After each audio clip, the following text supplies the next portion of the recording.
I was folding his shirts when I found the receipt. It was Tuesday, the kind of ordinary afternoon where nothing important is supposed to happen. Arthur had left for work early, kissing my forehead like he always did, and I'd spent the morning doing what I'd done for the past 18 years, keeping our life in order. The receipt fell out of his jacket pocket. Dinner for two at that new French place downtown. The date was last Thursday, the night he said he was working late on the Henderson account. I stood there in our bedroom, holding that small piece of paper, and felt something crack inside my chest. Not break, just crack. Like ice on a pond when the temperature shifts. I put the receipt back where I found it.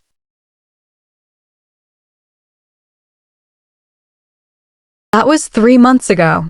Now I'm lying in a hospital bed, and none of it matters anymore. But let me back up. Let me tell you how we got here, because you need to understand what I gave up to end up in this room, alone, listening to machines beep and wondering if my husband will even show up before I die. We met at a coffee shop. I know, it sounds like every romance story ever told, but it's true. I was 26, working as a junior architect at a firm downtown.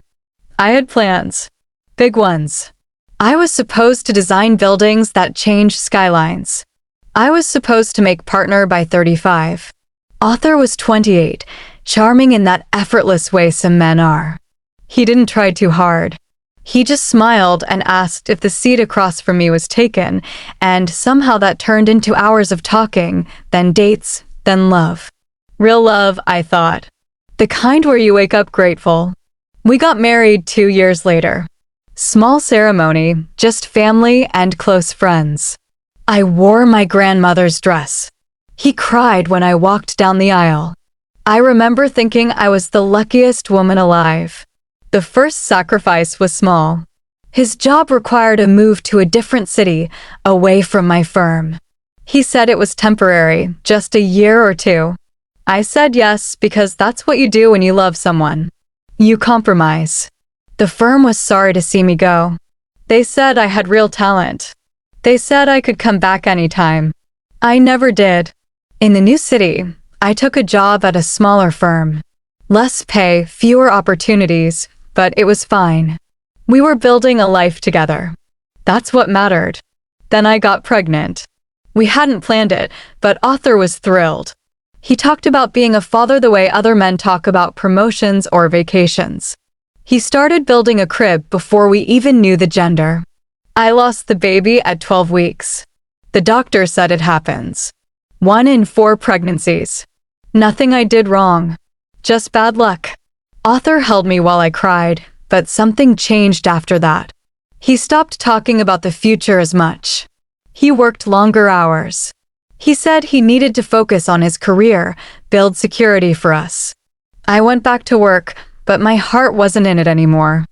I kept thinking about the nursery we'd started painting. Yellow walls. Neutral, in case we wanted to try again. We didn't try again. Years passed. We settled into a routine. He traveled for work. I managed the house, paid the bills, made sure his life ran smoothly so he could focus on climbing the corporate ladder. He became a regional director, then a VP, then something more important than that. I stopped working when I was 34. He said we didn't need the money anymore, and honestly, I was tired. Tired of pretending I cared about projects that didn't matter. Tired of working for men half as talented who made twice my salary because they played golf with the right people. So I stayed home. I took care of everything. His dry cleaning. His mother's birthday cards. The mortgage refinancing. The insurance claims when the basement flooded. The contractor negotiations. The thank you notes to his colleagues. I made his life possible. And I was fine with that. I really was. Because marriage is partnership, and he was doing his part by providing for us. That's what I told myself. I had friends who said I should go back to work, take up hobbies, find myself. But I didn't feel lost. I felt useful. Until last year, when my body started betraying me. It started small. Fatigue that didn't go away after a full night's sleep. Joint pain I blamed on age, even though I was only 44. Headaches that came and went without warning. I didn't tell Arthur at first. He was stressed about a merger at work, something that could make or break his career. I didn't want to add to his plate. But the symptoms got worse. I started losing weight without trying. My hair thinned. I'd get dizzy standing up too fast. When I finally mentioned it, Arthur barely looked up from his phone. "You should see a doctor," he said. So I did. The first doctor ran tests and found nothing. Stress, probably. Maybe early menopause. The second doctor said the same thing. By the third doctor, I'd lost 15 pounds and could barely make it through a day without napping. Arthur started working even later. Some nights he didn't come home until after midnight. He said the merger was in a critical phase. He said he was doing this for us, for our future. I believed him because I wanted to. But then there was the perfume. I smelled it on his collar one night when I was hanging up his coat. Something floral and young. Not the expensive, subtle fragrance I wore. This was different. Sweeter. Cheaper, maybe. I stood in the hallway, holding his coat, and felt that crack in my chest widen just a little more. "Did you meet with a client today?" I asked at dinner. "What?" He didn't look up from his phone. I just wondered. "You smell different." Probably just the restaurant. I had lunch with Jenkins. Jenkins was 60 and smelled like cigars. I didn't push it. 2 weeks later, I found another receipt. This time for jewelry. A necklace. I'd never received a necklace. Our anniversary was 6 months away. My birthday had already passed. I put that receipt back, too. The doctors finally figured it out in September. Autoimmune disease. Rare type. Manageable with treatment, but it explained everything. The fatigue, the weight loss, the pain. They started me on medication. Strong stuff that made me nauseous and foggy. I slept more. I stopped doing as much around the house. Arthur seemed annoyed by this. "You're sleeping again," he'd say when he found me on the couch in the afternoon. "The medication makes me tired. Maybe you should switch doctors." I already had. 3 times. He started staying at the office even more. Weekends, too. He said he had to make up for lost time after taking a morning off to drive me to an appointment. 1 morning off. In 18 years of marriage. I stopped asking him to come to my appointments. October was when things got really bad. I collapsed in the kitchen while making coffee. Just crumpled to the floor like someone had cut my strings. I managed to call 911 myself. The paramedics found me there, still in my nightgown, confused and scared. Arthur was in a meeting. I texted him from the ambulance. At the hospital. Collapsed. "I'm okay. Doctors running tests." He responded 4 hours later. "Glad you're okay. Crazy day here. I'll call you tonight." He didn't call. The doctors kept me overnight for observation. They adjusted my medication and said I needed to reduce stress. I almost laughed at that. When I got home the next day, Arthur was already gone. There was a note on the counter. Had to leave early for a conference. Back Friday. Rest up. I stood in the kitchen, in the same spot where I'd collapsed, and looked at that note for a long time. Something inside me finally broke. Not cracked. Broke. The following weeks were a blur. More tests. More medication adjustments. The doctor said I was progressing, but it didn't feel like it. I felt weaker. Older. Invisible. Arthur became a stranger who occasionally slept in my house. He stopped kissing me goodbye. He stopped asking how I felt. He stopped looking at me at all. I'd catch him smiling at his phone sometimes. Just quick little smiles he thought I didn't see. Once, I walked into his office while he was on the phone. He ended the call abruptly when he saw me. "What do you need?" Not hello. Not how are you feeling. What do you need? Just wondering if you wanted dinner. I'll probably eat at the office. He ate at the office more than he ate at home. I stopped cooking full meals. What was the point? By November, I was barely functioning. The doctors wanted to try a new treatment, something more aggressive. It meant weekly infusions at the hospital. It meant feeling worse before feeling better. I signed the consent forms alone. The first infusion was rough. I got home and immediately threw up. Spent the rest of the day in bed, shaking and miserable. Arthur came home late. I heard him moving around downstairs, then going straight to his office.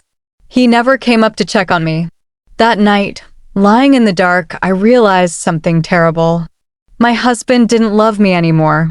Maybe he hadn't for a long time. Maybe he never really had. The thought was so devastating that I couldn't even cry. I just lay there, staring at the ceiling, listening to him work in his office below me, and felt completely alone. The second infusion was worse than the first. I made it home, but barely. My neighbor had to help me out of the car. Arthur was home, unusually. He was in the living room, on his phone as always. "Hey," I said, holding onto the wall for support. "I'm back." He glanced up. "How'd it go?" "It was hard. I feel really sick. Do you need anything?" I needed everything. I needed someone to hold my hair back while I threw up. I needed someone to bring me water and crackers. I needed someone to tell me it would be okay. "No," I said. "I'm fine." I went upstairs and got into bed with my clothes still on. Through the floor, I heard him laughing at something on his phone. December arrived cold and bitter. The treatment was slowly working, the doctors said, but I felt like I was dying. Every day was a battle just to get out of bed. Arthur was home even less. He said it was year-end chaos at work. He said next year would be different, calmer. I didn't believe him. On December 10th, I had my worst day yet. The infusion hit me harder than ever before. I couldn't stop throwing up. I couldn't keep water down. By evening, I was severely dehydrated and disoriented. I called Arthur. No answer. I called again. No answer. I texted, "Need help. Really sick. Please come home." An hour passed. Nothing. I called my neighbor, but she was out of town visiting her daughter. I called 911 for the second time in 3 months. The paramedics were kind. They always are. They got me to the hospital, got me fluids, stabilized me. The ER doctor admitted me for observation. Severe dehydration, dangerously low blood pressure. They wanted to monitor me overnight, maybe longer. I texted Arthur from the hospital bed. I'm at Memorial Hospital. They're keeping me overnight. Room 412. He didn't respond. I called.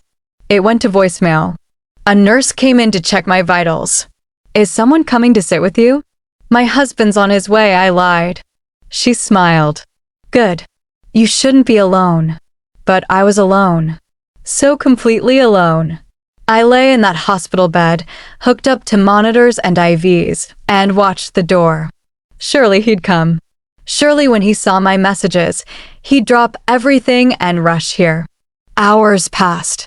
The nurses changed shifts. Still no Arthur. I tried calling again. Voicemail. I told myself his phone must have died. Or he was in a meeting that ran late. Or there was traffic. I made excuses because the truth was too painful to accept. Around midnight, I fell into a fitful sleep. I dreamed about our wedding. About the way he looked at me that day. About the promises we made. In sickness and in health. For better or for worse. Until death do us part.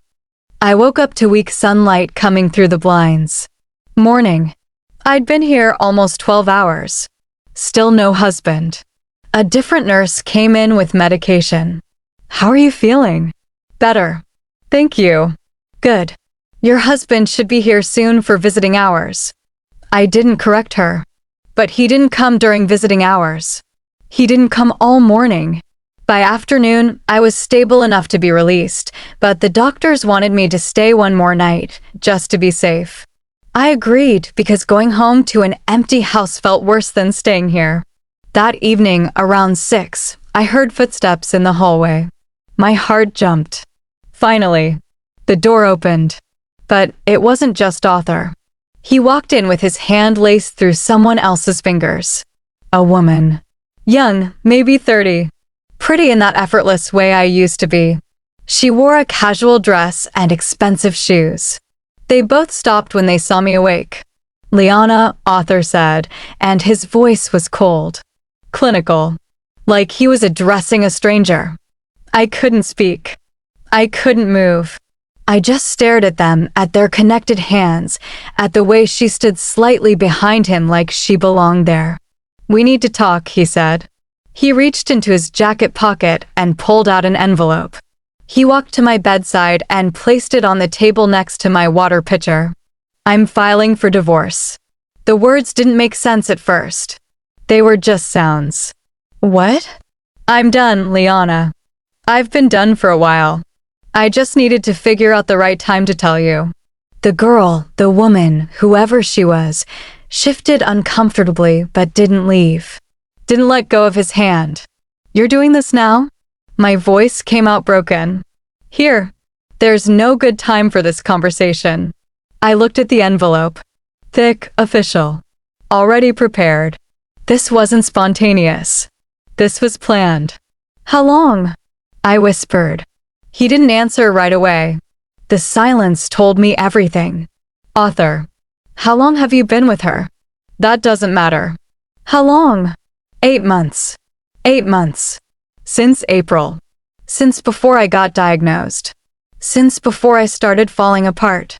"I never meant for it to happen," he continued, and he had the audacity to sound apologetic.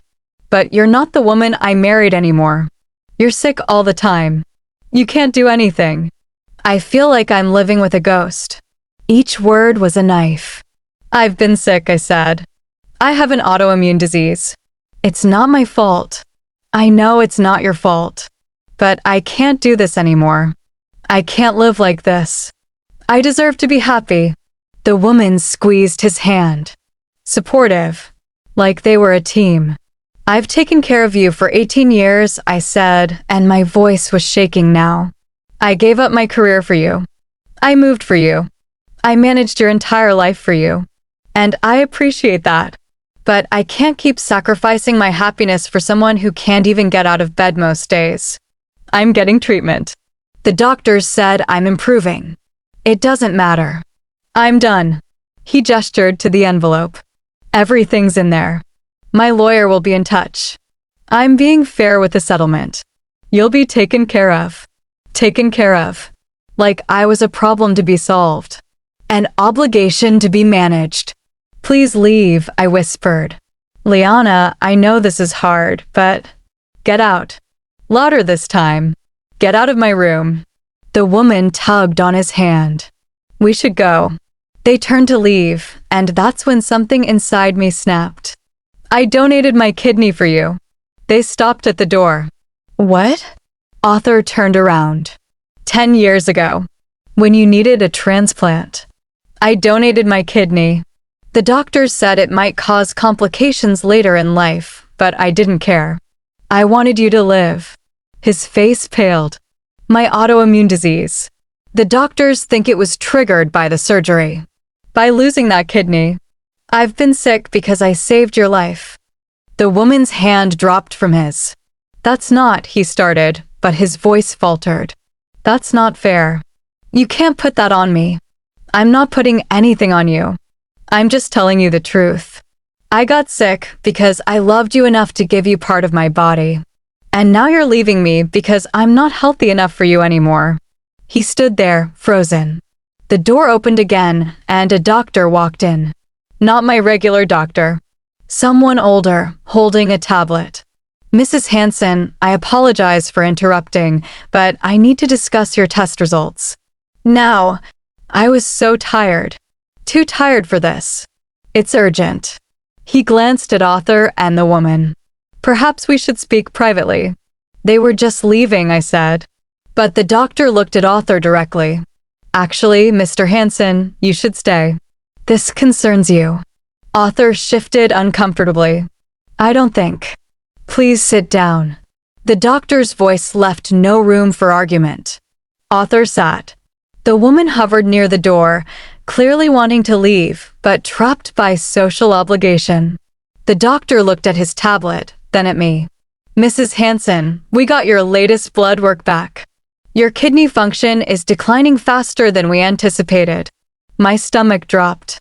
We need to start discussing dialysis options. And potentially, in the near future, you'll need to be added to the transplant list. The room tilted. You need a new kidney, the doctor said gently. The one you have left is failing. Arthur went white. The woman finally spoke. Wait, she only has one kidney?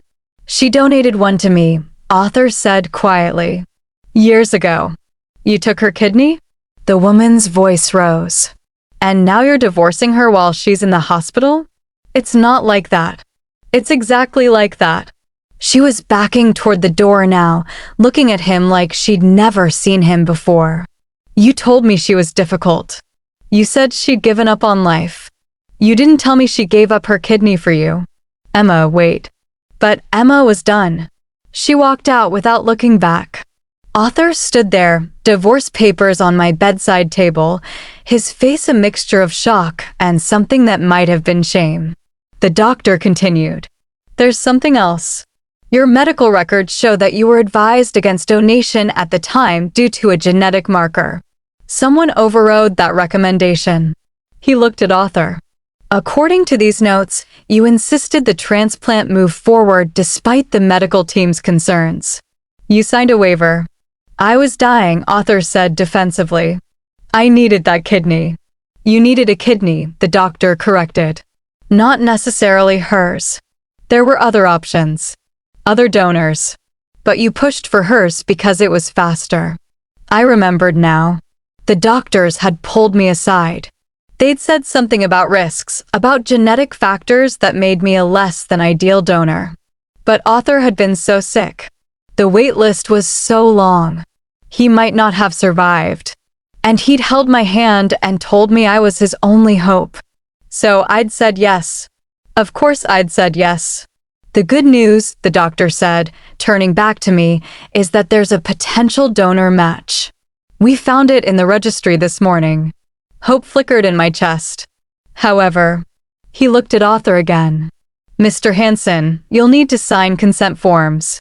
As Mrs. Hansen's spouse, you're listed as her medical proxy. The irony was brutal. But we're getting divorced, Arthur said. The paperwork hasn't been filed yet, the doctor replied. Until it is, you're still legally responsible for these decisions. Arthur picked up the envelope from my bedside table. The divorce papers. If you file those papers now, the doctor said quietly, she loses her insurance coverage under your plan. The transplant costs alone would be close to $500,000. I watched my husband's face. Watched him calculate. Watched him weigh his freedom against my life. How long does she have? He asked. Without the transplant? The doctor hesitated. It's hard to say. Months. Maybe a year with dialysis. Arthur looked at me. Really looked at me for the first time in months. I waited for him to say something. To apologize. To take it all back. Instead, he set the envelope back down on the table. I need to think about this, he said. And he walked out. The doctor gave me a pitying look and followed him, leaving me alone in that sterile room with those divorce papers and the sound of monitors beeping steadily. I should have cried. I should have broken down. But I felt nothing. Just empty. Hollow. I reached for the envelope and opened it. Legal language. Cold, formal words describing the dissolution of our marriage. Fair division of assets. No children to complicate things. A footnote mentioned that health insurance coverage would terminate upon finalization of the divorce. He'd known. When he prepared these papers, he'd known it would cut off my insurance. He'd known I was sick. He'd done it anyway. I set the papers aside and stared at the ceiling. 18 years. My career. My kidney. My health. All for a man who couldn't even sit with me while I decided whether to fight for my life or just let go. The night nurse came in an hour later. "Can I get you anything, honey?" I almost said no, but then I thought about it. "A lawyer," I said. "I need a lawyer." She smiled, surprised but approving. "I know a good one. Her sister went through something similar." "Thank you." She patted my hand. "You're stronger than you think." I didn't feel strong. I felt destroyed. But somewhere under the rubble, something was starting to burn. Not hope. Something sharper. The next morning, a woman in a sharp suit walked into my room. "Mrs. Hansen? I'm Patricia Cole." The nurse called me. I sat up straighter. "Thank you for coming. Tell me everything." So I did. All of it. The marriage, the sacrifices, the kidney, the affair, the divorce papers left on my hospital bedside table while I'm waiting to hear if I'll survive. Patricia took notes, her expression growing harder with each detail. When I finished, she sat back. "I'm going to be honest with you. This is one of the ugliest cases I've seen, but also one of the strongest." "What do you mean?"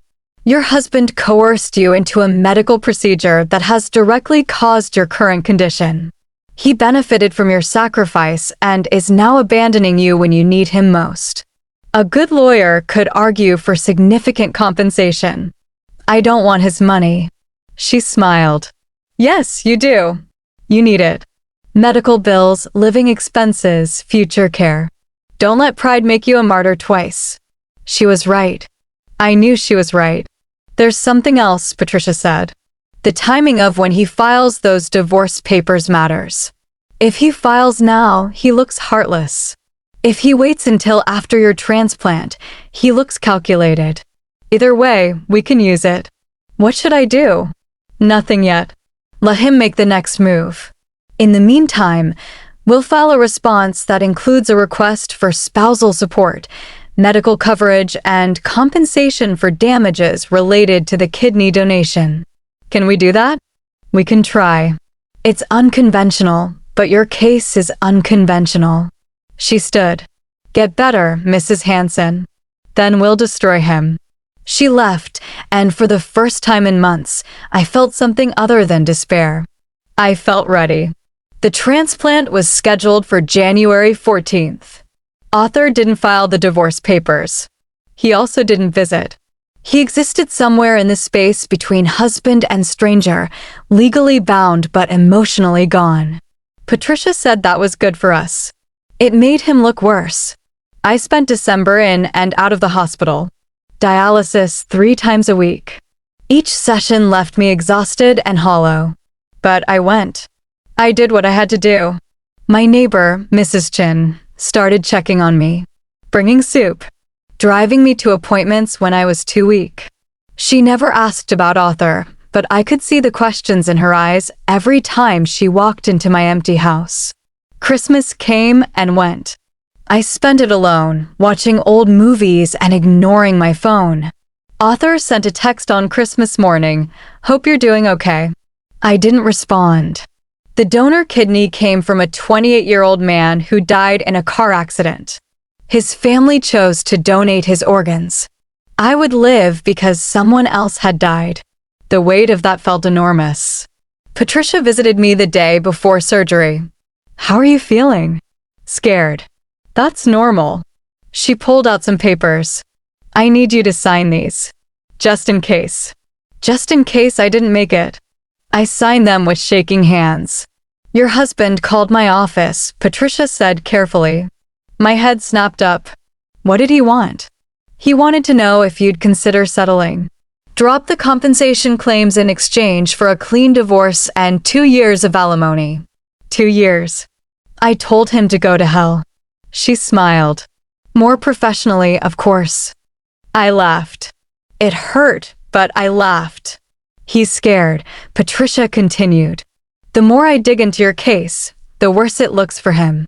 That waiver he signed, pushing through your donation despite medical warnings? His company's insurance could come after him for fraud. And if we can prove he knew about the long-term risks and coerced you anyway, that's a whole different level of liability. Did he know? I think he chose not to know, which is just as bad. I looked out the window. It was snowing. Light, pretty flakes that made everything look clean. What do you want, Liana? Patricia asked. Really want? I thought about it. What did I want? I wanted my kidney back. I wanted the last 10 years back. I wanted to go back to that coffee shop and walk past Arthur without stopping. But I couldn't have any of that. I want him to understand what he took from me, I said finally. And I want to make sure he never does this to anyone else. Patricia nodded. Then we'll make sure he understands. The surgery was supposed to take 4 hours. It took 6. There were complications. My body initially rejected the new kidney. The doctors had to try something experimental, some medication combination that either would work or wouldn't. It worked. I woke up in recovery with more tubes than I could count and pain that felt like my entire body was on fire. But I was alive. A nurse smiled at me. Welcome back. You gave us a scare there. I tried to talk, but my throat was too dry. Don't try to speak yet. Just rest. You did great. I closed my eyes and let the darkness take me again. When I woke up the second time, it was dark outside. The room was quiet except for the beeping monitors. Someone was sitting in the chair next to my bed. For one confused moment, I thought it was Arthur. But it was Patricia. You're awake, she said softly. How do you feel? Like I got hit by a truck. She smiled. The doctors say the kidney is functioning well. You're going to be okay. I started crying. I couldn't help it. Relief and pain and exhaustion all mixed together. Patricia held my hand until I stopped. Your husband is outside, she said. He's been here for 3 hours. Why? I think guilt finally caught up with him.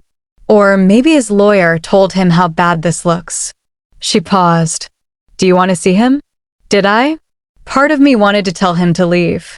To feel the same coldness he'd shown me. But another part, the part that had loved him for 18 years, wanted closure. Yes, I whispered. Patricia went to get him. Arthur walked in looking terrible. Unshaven, rumpled clothes, dark circles under his eyes. He stopped a few feet from my bed. Liana. I waited. I'm sorry, he said. I'm so sorry. For all of it. Okay. I was scared. When you got sick, I just panicked. I couldn't handle it. I know that's not an excuse, but it's the truth. I looked at him, this man I'd built my entire adult life around, and felt nothing.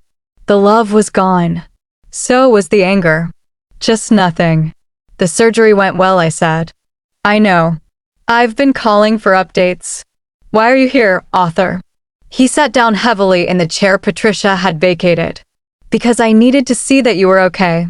Because I've been thinking about everything about us and I made a terrible mistake.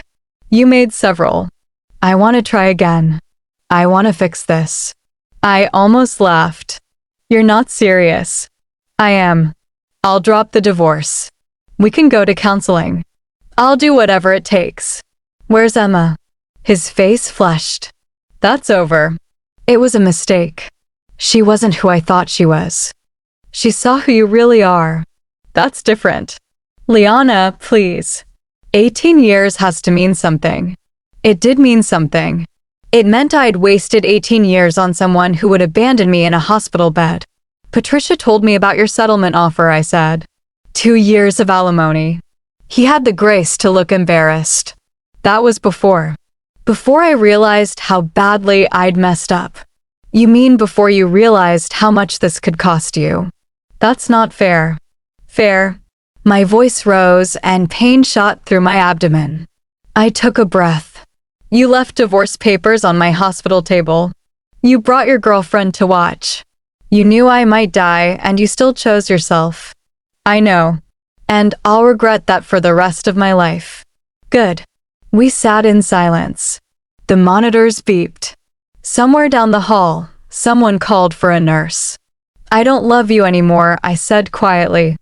I'm not even sure I like you. He flinched. But I need to thank you. For what? For showing me who you really are. For setting me free. Liana, don't do this. Sign the papers, author. Let's end this cleanly. What about the compensation claims? The kidney donation damages? So that's what he really cared about. The money. Patricia will be in touch with your lawyer. I'm sure you'll figure it out. He stood up, anger finally breaking through.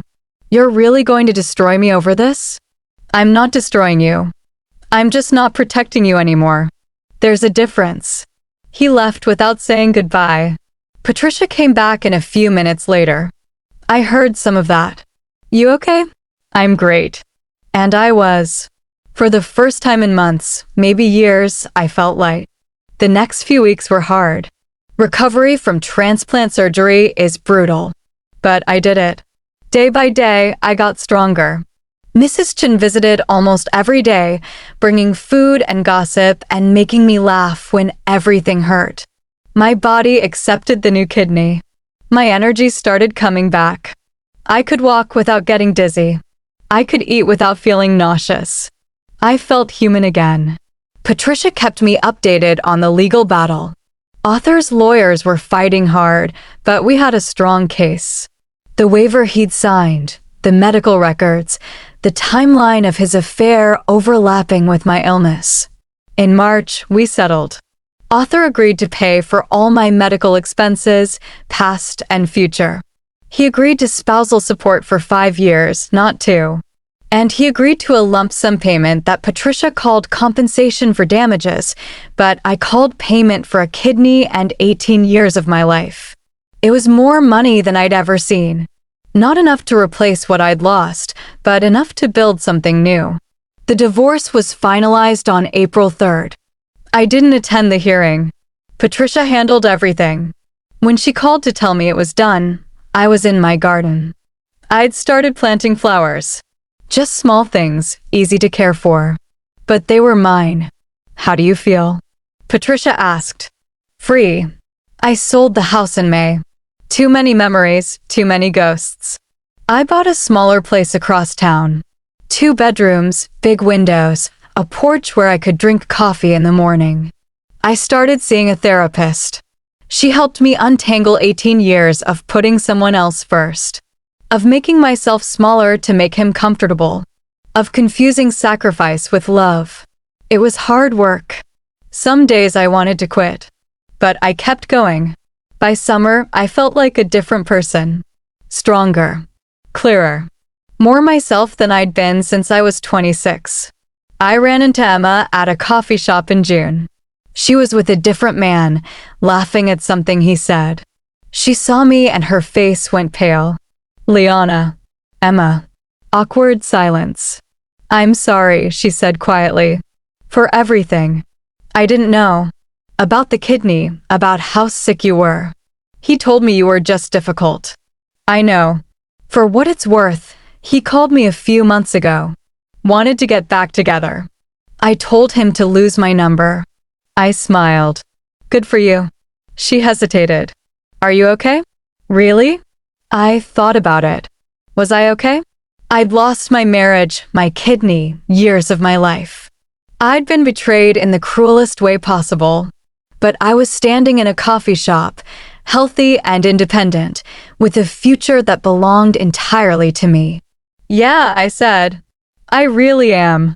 In July, I started taking architecture classes again. Just online courses at first. Nothing serious. But it felt good to design again, to create something from nothing. My professor said I had a gift. That I should consider going back full-time. Maybe I would. I had time now. All the time in the world. I heard through mutual friends that Author was struggling. His company had questions about the insurance fraud allegations. Nothing criminal, but enough to damage his reputation. He'd been passed over for a promotion. His social circle had shrunk once word got out about what he'd done. I felt a twinge of satisfaction, then let it go. His life wasn't my concern anymore. In August, Mrs. Chin invited me to her granddaughter's birthday party. I almost said no. I didn't know the child, didn't really belong there. But Mrs. Chin insisted, and I was learning to say yes to things. The party was in a park. Kids running around, parents chatting, the smell of grilled food in the air. I sat on a bench, watching it all, feeling peaceful. A man sat down next to me. "You look happy." I turned. He was about my age, kind eyes, easy smile. "I am," I said. "I'm David, Mrs. Chen's nephew. Liana, her neighbor." We talked for an hour. About nothing important. Books we'd read, places we wanted to travel, the weather. When he asked for my number, I hesitated, then gave it to him. He called 2 days later. We had coffee, then dinner, then a long walk through the botanical gardens where he told me about his work as a teacher, and I told him about my architecture classes. I didn't tell him about author. Not yet. That was a story for later, when I knew him better. For now, it was enough to just be Liana. Not someone's wife. Not someone's sacrifice. Just me. September brought cooler weather and new beginnings. I enrolled in a full architecture program. Part-time, but official. My first project was to design a small community center. I poured everything into it. All the dreams I'd put on hold, all the creativity I'd suppressed. When I presented it, the professor called it exceptional. I cried in my car afterward. Happy tears this time. David and I kept seeing each other. Nothing rushed, nothing forced. Just steady and real. He met me at the hospital for my 6-month transplant checkup in October.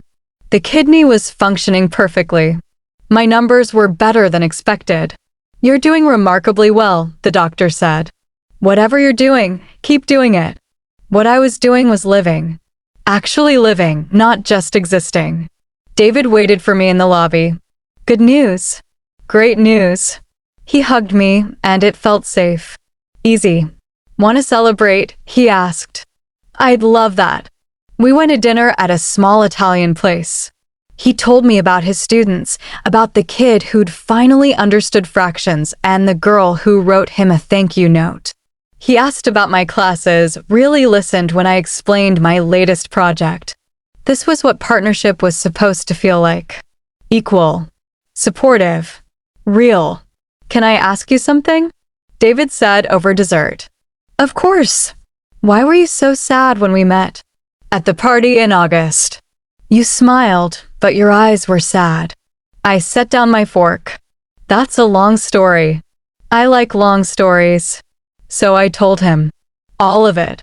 The marriage, the kidney, the betrayal, the divorce. He listened without interrupting. When I finished, he reached across the table and took my hand. "I'm sorry that happened to you," he said. "And I'm glad you survived it." Me too. For what it's worth, he's an idiot. Anyone who could walk away from you is an idiot. I laughed. "You barely know me. I know enough." We left the restaurant and walked through the city. The November air was cold, but not uncomfortable. "Where do you see yourself in 5 years?" David asked. 5 years ago, I'd been married and sick, and losing myself piece by piece. Now I could barely imagine next week, let alone 5 years. "I don't know," I admitted. "Still designing buildings, I hope. Still healthy. Beyond that, I'm just taking it day by day." "That sounds good. What about you?" He smiled. "Teaching. Maybe traveling more. Definitely knowing you better." My heart did something complicated. Hope mixed with fear mixed with possibility. "I'd like that," I said. December came full circle. A year since author had left those papers on my hospital table. I was in a completely different place now. Literally and figuratively. My apartment was decorated for the holidays. Small tree, lights in the windows. I'd invited Mrs. Chin and David over for dinner on Christmas Eve. I cooked for the first time in months. Nothing fancy, just roast chicken and vegetables. But I made it myself in my own kitchen, for people I'd chosen. Mrs. Chin brought wine. David brought flowers. We ate and laughed and talked about everything and nothing. After dinner, Mrs. Chin pulled me aside. You look good, Liana. Really good. I feel good. That man you were married to. He came by the old house last month. Looking for you. My stomach clenched. What did you tell him? That you moved. That you were happy. That he should leave you alone. She patted my cheek. He looked sad. Good. I hugged her. Thank you for everything. For checking on me, for forcing me to eat, for believing I'd get through it. Of course, sweetheart. That's what neighbors do. David and I did dishes while Mrs. Chin dozed on the couch. Domestic and comfortable and safe. This was nice, he said, drying a plate. It was. Think you'll do it again? Let people in, I mean. I looked at him. Really looked at him. He was kind and patient, and he saw me. Actually saw me. Yeah, I said. I think I will. He kissed me then. Soft and careful and full of promise. When Mrs. Chin woke up, she took one look at us and smiled. About time. They left around midnight. I stood on my porch, watching them drive away, feeling full in a way I hadn't felt in years. My phone buzzed. A text from an unknown number. I know you probably don't want to hear from me, but I wanted to say I'm sorry. For everything. I hope you're doing well. I hope you're happy. You deserved better than what I gave you. It was Arthur. I knew without him signing it. I read it twice. Felt nothing. Then I deleted it and blocked the number. His apology wasn't mine to carry anymore. His guilt wasn't my responsibility. I went inside, locked the door, and climbed into bed. Tomorrow I had a meeting with my professor about an internship opportunity. Next week, David and I were going to a museum. In January, I'd start my second semester. I had plans. Real plans. For a future that was entirely my own. As I fell asleep, I thought about that hospital room. About how close I'd come to giving up. About how devastating it felt to be abandoned in my darkest moment. But I'd survived. And more than that, I'd rebuilt. Not the life I'd planned. Something different. Something better. I didn't lose a husband in that hospital room. I found something more valuable. I found myself. And she was worth everything it took to get here.